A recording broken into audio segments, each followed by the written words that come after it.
surga, kami mengucap syukur dan terima kasih buat lawatan Tuhan sepanjang malam hingga pagi hari ini kami boleh kembali beribadah kepada Tuhan. Terima kasih Tuhan Yesus, terpujilah nama-Mu Tuhan. Dan pada pagi hari ini kami menyerahkan seluruhnya kepada-Mu Tuhan. Dan kami mohon pimpinan-Mu pada pagi hari ini, pembukaan pertengahan hingga pada akhirnya dialah Roh Kudus yang memimpin dalam ibadah pagi hari ini. Terima kasih Tuhan Yesus, terpujilah nama-Mu. Di dalam nama Tuhan Yesus kami awali ibadah pagi hari ini. Haleluya, amin. Puji Tuhan. Shalom Bapak Ibu yang terkasih di dalam Tuhan. Haleluya, puji Tuhan.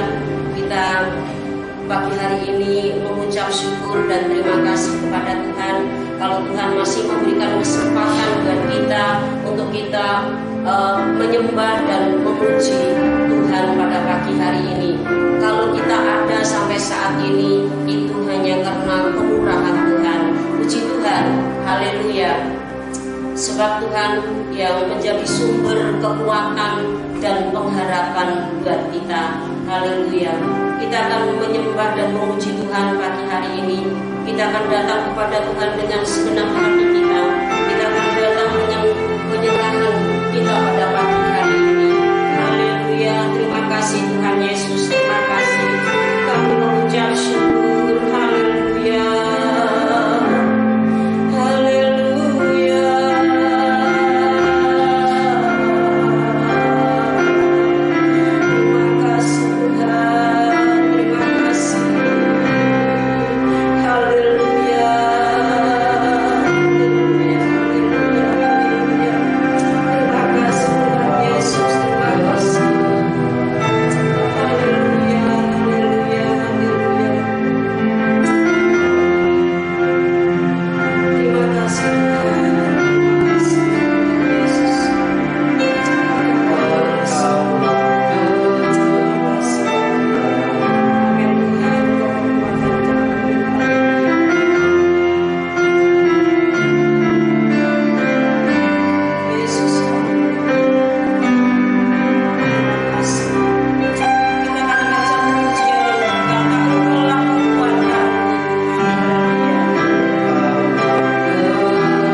untuk memuji Tuhan, yang pujian yang sangat lama tetapi itu sungguh-sungguh menjadi fakta dalam hidup kita bahwa satu-satunya penolong adalah hanya Yesus. Haleluya, puji Tuhan.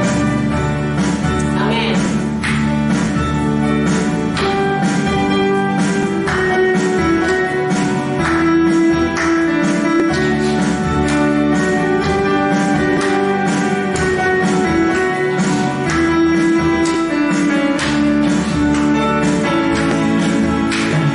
Yesus itulah satu-satunya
bersyukur Tuhan, kalau pagi hari ini kami boleh menikmati anugerah-Mu yang membuat kami kuat.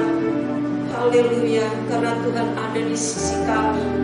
Tuhan membimbing kami, Tuhan menopang kami sampai hari ini. Haleluya, haleluya, haleluya. Terima kasih Tuhan Yesus, terima kasih. Terima kasih Tuhan. Haleluya, haleluya. Haleluya, haleluya, haleluya, haleluya. Haleluya, Yesus, Yesus. Terima kasih Tuhan, terima kasih.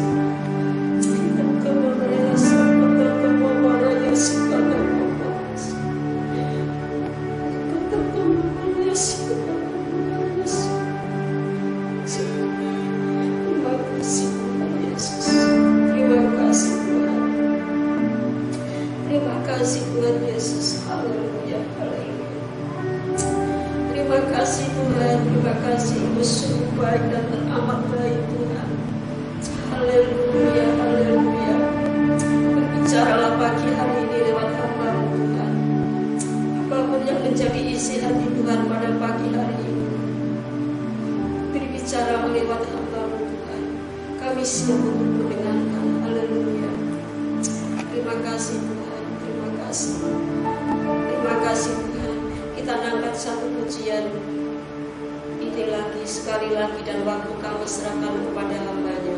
Bimbinglah aku ya Tuhan. Kita akan nyanyi dengan sungguh-sungguh. Haleluya.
Sama-sama berdoa dan kita mengucap syukur.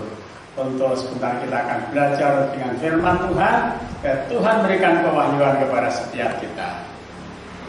Segala puji hormat dan syukur kami naikkan ke hadapan Tuhan, Allah yang Maha Besar, Allah yang Maha Kasih, Maha Penyayang, Allah yang Maha Murah, Allah yang di dalam Yesus Kristus Tuhan.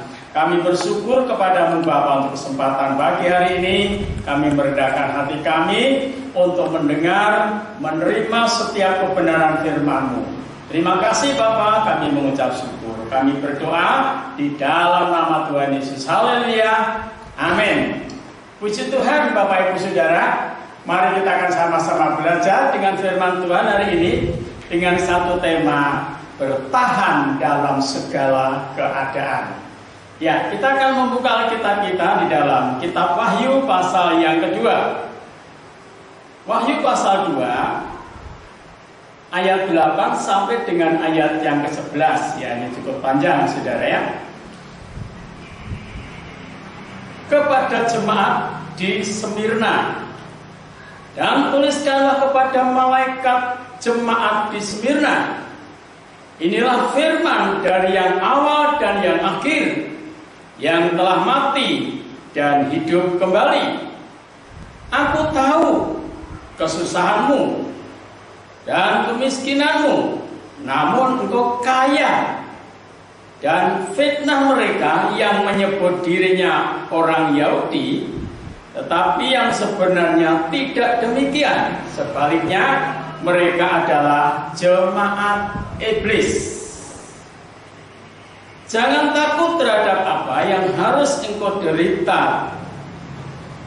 Sesungguhnya iblis akan melemparkan beberapa orang dari antaramu ke dalam penjara, supaya kamu dicobai dan kamu akan beroleh kesusahan selama 10 hari.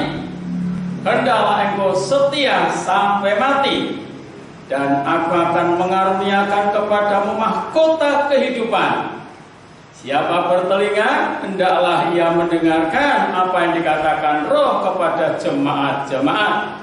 Barang siapa menang, ia tidak akan menderita apa-apa oleh kematian yang kedua. Amin. Puji Tuhan, Bapak Ibu Saudara terkasih dalam Tuhan. Firman Tuhan memberikan satu statement, memberikan satu pengajaran, memberikan satu pengertian. Alkitab mengatakan kepada jemaat di Smyrna. Jemaat di Smyrna itu dikatakan, aku tahu kesusahanmu. Saudara, ada banyak orang mengalami kesusahan. Ada banyak orang mengalami kesulitan. Ada banyak orang mengalami masalah demi masalah. Dan ada banyak juga yang tidak mau tahu. Saudara, tetapi Tuhan tahu. Alkitab mengatakan, saudara, aku tahu kesusahanmu ya, dan kemiskinanmu, namun engkau kaya. Wah, ini luar biasa, saudara. Tuhan memandang jemaat di Smyrna itu jemaat yang miskin. Memang betul-betul jemaat Smyrna itu jemaat yang miskin secara finansial, secara keuangan, secara kehidupan sehari-hari. Kenapa? Karena Smyrna itu, Bapak Ibu Saudara, kota yang sangat kecil, kota yang sangat boleh dikata kota yang tidak banyak penghubungnya.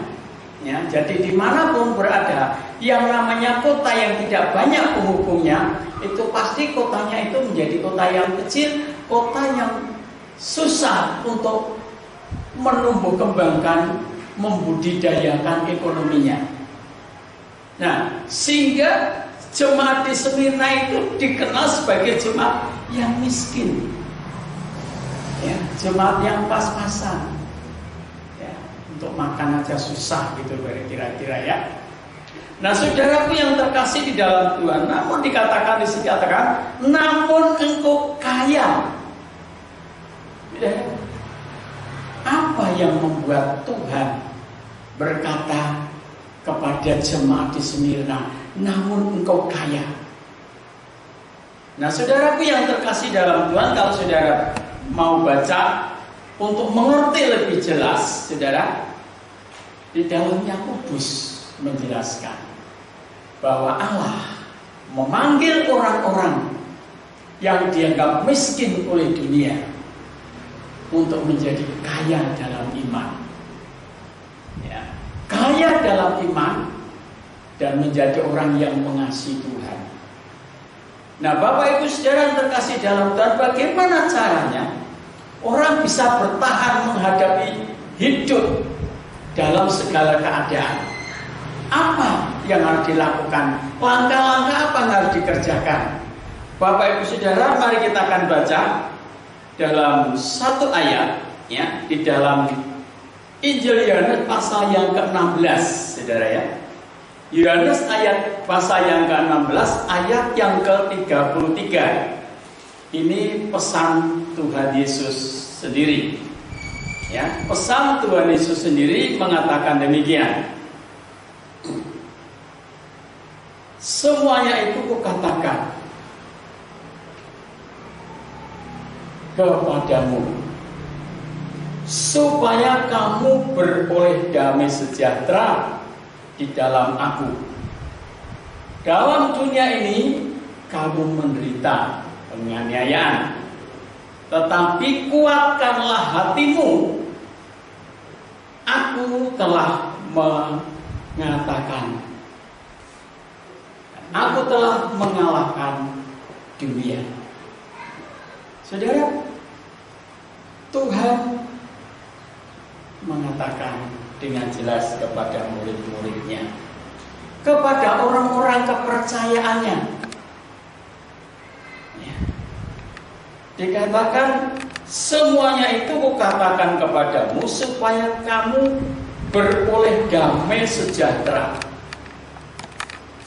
Jadi satu hal yang paling utama Bapak Ibu Saudara, ketika orang itu menghadapi masalah, menghadapi persoalan, menghadapi aniaya, siksaan, yang pertama, saudara, damai sejahtera itu Tuhan tetap berikan kepada orang-orang kepercayaannya.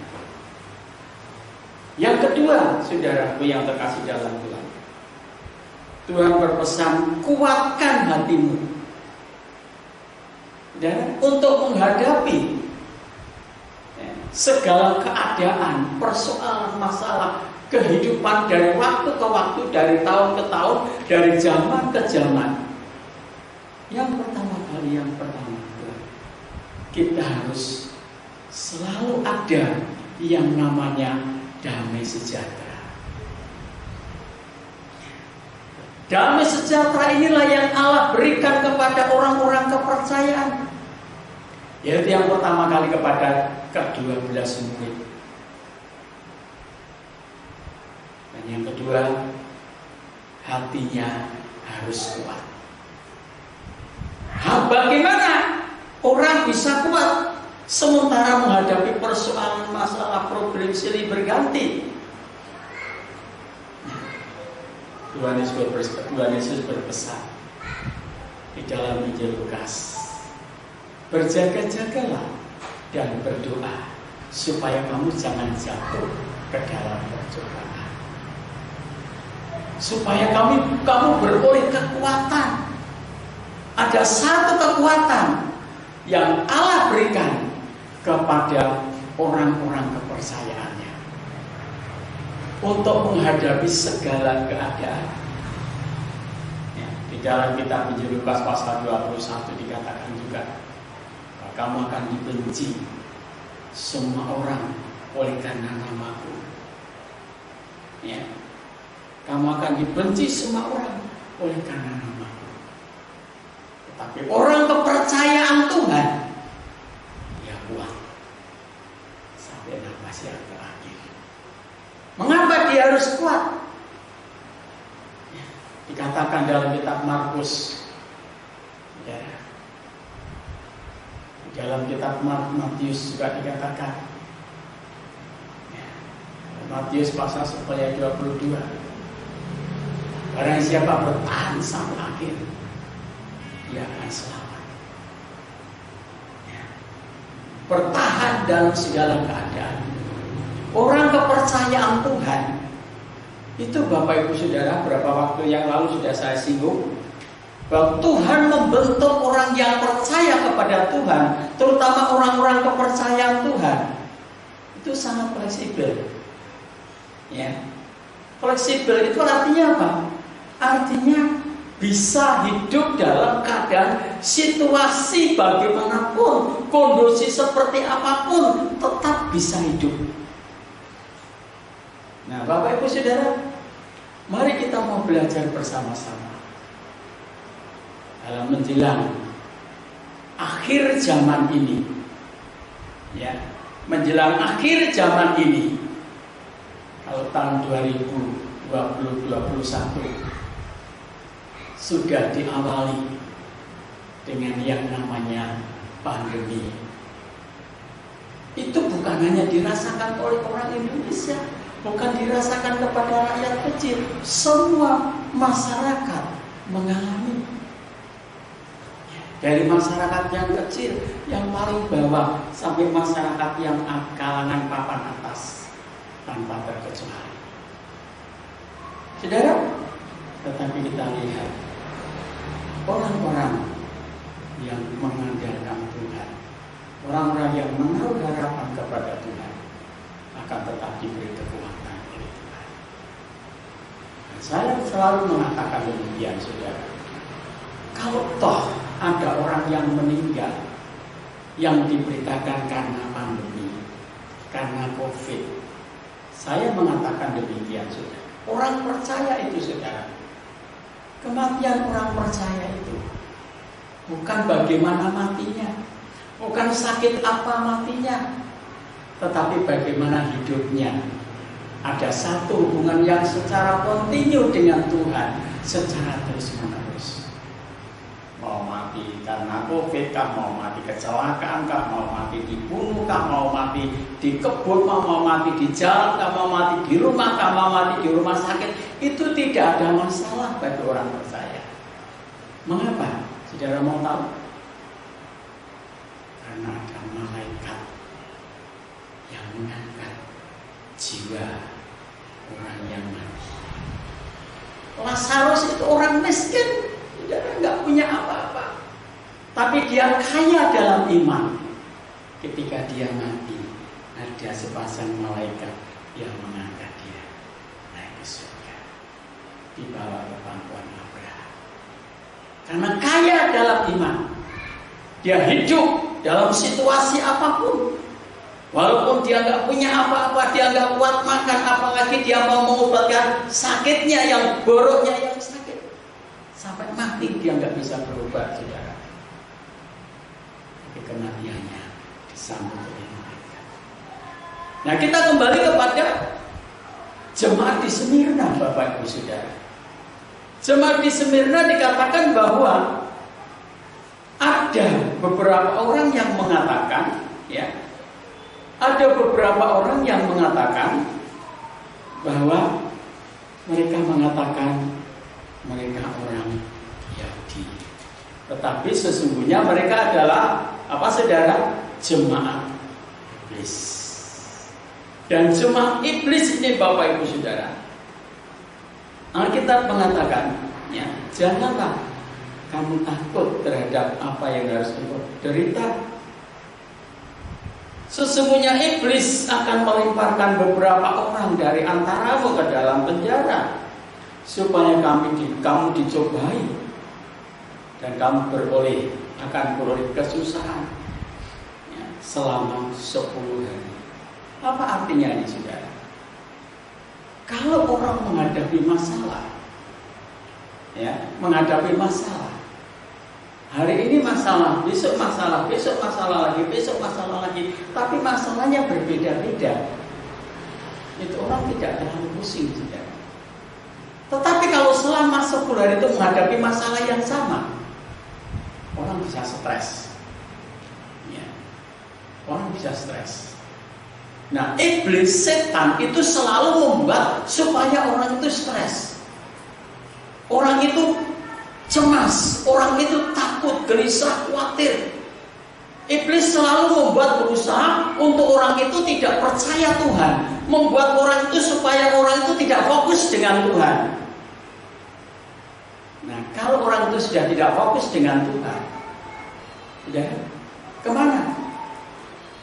Yang menjadi sasaranku bagi iblis. Oleh sebab itu, yang pertama, saudara, kita tidak boleh kehilangan damai sejahtera. Yang kedua, iman kita harus kuat. Bapak Ibu Saudara, iman kita harus kuat. Mengapa iman kita harus kuat? Ya, mengapa iman kita harus kuat? Karena dengan iman yang kuat, ya, dengan hati yang kuat, kita akan bisa memperkaya iman. Ya, hatinya kuat, kita bisa memperkaya iman. Bagaimana caranya? Banyak berdoa, banyak mendengar firman Tuhan, banyak baca firman Tuhan. Sekarang itu orang gereja sekarang itu paling enak loh saudara. Ya, mau milih mendengar khotbah yang seperti apa yang bisa menguatkan imannya banyak. Ya, stiker-stiker ayat-ayat yang menguatkan imannya banyak sekali. Nah, mari kita sama-sama belajar. Ya, boleh dikatakan hampir setiap orang Kristen, orang percaya itu yang 99% punya HP yang berandroid, dan di situ ada isi kitabnya. Di situ banyak renungan-renungan firman Tuhan. Saudara, bagaimana supaya kita bisa memperkaya iman? Kita harus belajar. Coba kita baca di dalam Yakobus tadi, ya, Yakobus pasal 2. Yang pertama tadi kita harus tetap memelihara damai sejahtera. Dan yang kedua, hati kita harus kuat. Lalu yang ketiga, saudara ya,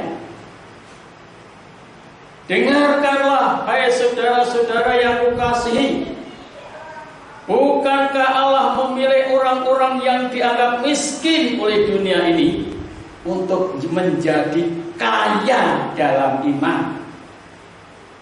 Yang ketiga, saudara, kaya dalam iman. Ya.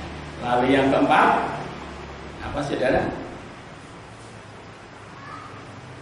Dan menjadi ahli waris kerajaan yang telah dijanjikannya kepada barang siapa yang mengasihi Dia. Yang keempat, belajar mengasihi Tuhan.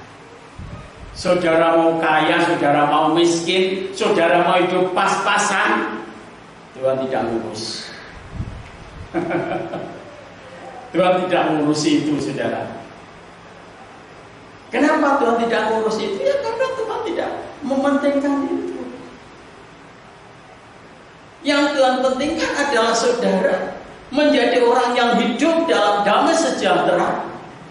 Walaupun saudara tidak kaya, ya, saudara mempunyai hati yang kuat, walaupun saudara tidak kaya. Ya. Yang ketika saudara memiliki kekayaan iman, kekayaan rohani di dalam kehidupan saudara.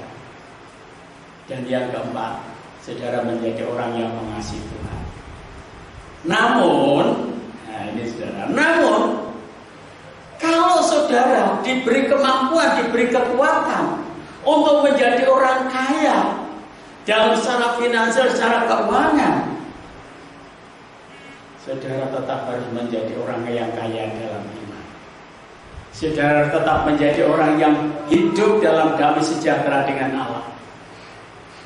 Saudara tetap menjadi orang yang kuat di dalam iman, memiliki hati yang kuat. Kalau saudara memang dipakai untuk menjadi orang yang kaya, saudara tetap menjadi orang yang mengasihi Tuhan. Jadi orang yang mengasihi Tuhan itu tandanya gampang, saudara. Orang mengasihi Tuhan itu pasti orang yang murah hati, ya, suka berbagi kepada teman-temannya yang kurang mampu, kepada orang-orang yang membutuhkan pertolongan, ya, mengerti akan pekerjaan Tuhan, tahu tanggung jawab dan kewajibannya sebagai orang yang percaya kepada Tuhan. Itu orang yang kaya dalam iman dan kaya dalam finansial. Saudaraku yang terkasih di dalam Tuhan, mari saya mengajak kepada Bapak Ibu Saudara, kalau saudara kaya pun ketika saudara dipanggil Tuhan, satu benang pun saudara tidak akan membawa ke surga. Kalau saudara miskin sekalipun, saudara ketika Bapak Ibu Saudara datang ke surga, saudara tidak akan ditanya mana hasil pekerjaanmu. Enggak, Tuhan enggak pernah tanya itu. Tapi Tuhan tanya, apa Tuhan? Ya, dalam Injil Yohanes pasal yang ke-15 dan ayat 1 sampai 8. Ya, kalau kamu berbuah, kamu adalah benar-benar murid. Ada buah, saudara. Ada buahnya. Kekristenan itu ada buahnya. Dan buahnya itu tetap. dibaca di rumah. Yohanes pasal 15 ayat 1 sampai 2. Jadi yang terakhir, yang kelima, saudara harus berdua. Yohanes memberkati. Mari kita sama-sama berdoa, kita mengucap syukur kepada Tuhan. Kasih dan anugerahnya menyertai kita. Mungkin secara finansial kita tidak kaya, kita hidup pas-pasan. Tapi Tuhan rindu saudara dan saya tetap menjadi orang yang kaya dalam iman. Saudara dan saya menjadi orang yang kuat, memiliki hati yang kuat, hati yang terus memiliki damai sejahtera. Dan hal yang keempat, saudara menjadi orang yang mengasihi Tuhan. Dan yang kelima, saudara bisa berbuah. Ada buah-buah kekristenan, ada buah-buah iman dalam kehidupan kita. Haleluya. Karena korban Kristus di atas kayu salib gunung Golgota sudah membuat saudara menjadi orang-orang yang menang. Barang siapa menang, Alkitab mengatakan, ya, barang siapa menang, Yesus sudah menang, saudara, dan sebagai penerima pemenangnya. Kita menjadi orang yang suka mendengar akan apa yang dikatakan Roh oleh jemaat Tuhan. Haleluya. Tuhan memberkati. Segala puji hormat dan syukur kami naikkan di hadapan Tuhan, Allah yang Maha Kasih, Allah yang Maha Penyayang, Allah yang di dalam Yesus Kristus. Kami berdoa Tuhan buat jemaat-Mu, buat kami semua Tuhan. Kami menjadi orang-orang yang kuat di dalam hati kami, orang-orang yang terus memiliki damai sejahtera secara terus-menerus, menjadi orang yang senantiasa kaya di dalam iman, menjadi orang yang secara terus-menerus mengasihi Tuhan, dan kami menjadi orang yang berbuah di dalam Tuhan. Terima kasih Bapa, biar kami hidup di dalam segala keadaan, bertahan dalam segala keadaan, dalam segala waktu, karena penyertaan-Mu yang tidak pernah lalai dalam setiap kehidupan kami. Terima kasih Bapa di surga, memberkati seluruh jemaat-Mu yang telah mendengarkan firman pada hari ini. Di dalam nama Tuhan Yesus Kristus. Haleluya. Amin. Saudara, mari kita akan sama-sama berdiri dalam hadirat Tuhan. Walaupun kita masing-masing ibadah di rumah masing-masing, tapi kita akan sama-sama berdiri, kita akan menerima berkat Tuhan. Bapa di surga, Bapa di dalam nama Tuhan Yesus, selesailah sudah di dalam ibadah online pada hari ini Tuhan. Walaupun kami hari ini beribadah di rumah kami masing-masing, namun Tuhan kami percaya seluruh jemaat-Mu yang bisa mengikuti bersama-sama dengan kami, mereka boleh merasakan hadirat Tuhan, mereka boleh merasakan pertolongan Tuhan, rahmat Tuhan, mereka yang sakit disembuhkan, mereka yang susah dihiburkan, mereka yang lemah dikuatkan. Bapa di surga, kami percaya Engkau ada di sana, karena Allah yang maha hadir, Allah yang maha tahu. Terima kasih Bapa, kami bersyukur kepada-Mu Tuhan. Bapak Ibu saudara terkasih dalam Tuhan, mari kita angkat tangan kita bersama-sama. Adapun pertolongan kita datang dari Tuhan yang menjadikan langit dan bumi serta isinya. Allah mengadakan kerajaan-Nya, kasih sayang-Nya, anugerah pertolongannya kepada Bapak Ibu saudara. Terimalah berkat, damai sejahtera dan sukacita, dan bagikanlah kepada teman-teman saudara, kepada tetangga saudara, untuk diberkati melalui kehidupan saudara. Di kota ini diberkati, di Indonesia ini diberkati oleh Tuhan. Di dalam nama Tuhan Yesus Kristus, berkat-Mu turun atas kami semua. Haleluya. Amin.